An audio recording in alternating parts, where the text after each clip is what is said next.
今天一个人吃饭，有点没什么胃口。40岁提前退休的细狗，训练完一起去快乐一下。今天训练结束，饮食上点强度。哎呦，what's up？ 今天训练完了，去吃一个进口的沙县小吃。Let's go！ 今天高碳日，勉强吃一点吧。这个沙县小吃怎么少了个字？沙县吃啊，沙县叫我吃，我只能吃了。3这里打钱。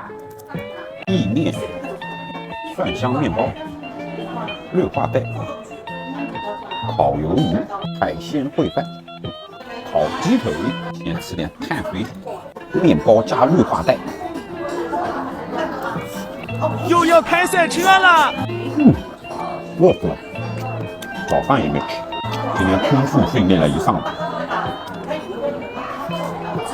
中奖了，再来一个。我发现你们好像喜欢看那种暴食，对吧？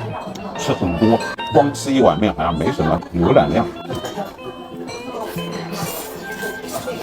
这意面只有几块培根，不过才个位数9块钱，要什么自行车？先亮牙一下，烤鱿鱼。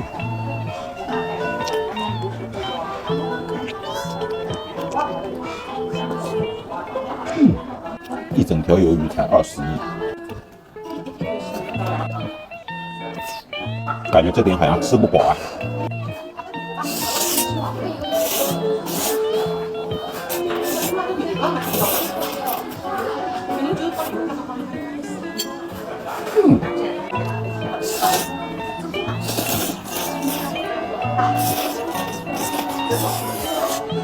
这一碗面3口就没了。老刘啊，3口一碗面，侬应该是3口煮出来了。沙县经典饭加鸡腿，就变成鸡腿饭。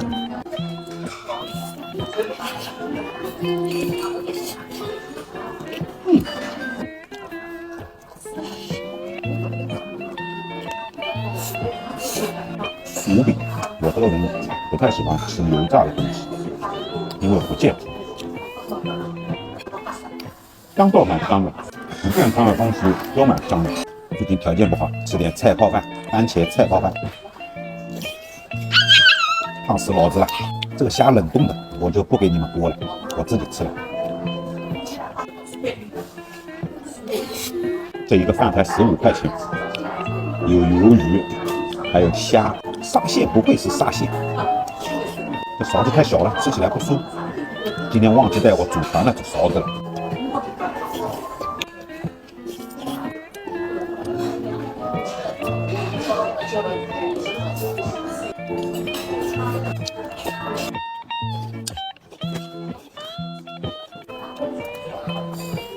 没吃饱，下去再找一点碳水。80块，再去买个面包。蒜香罗宋18块。其实我很喜欢吃面包，以前从60公斤吃到66公斤，吃面包长了12斤。以前吃起来都是十几个吃的。下次我挑个放纵日，炫甜品和面包，不知道你们喜不喜欢看？好油啊！这油都能挤得出来。最后一口。不能吃太多，吃个7分饱就可以了。今天就先录到这里了，大家记得点赞关注，拜拜。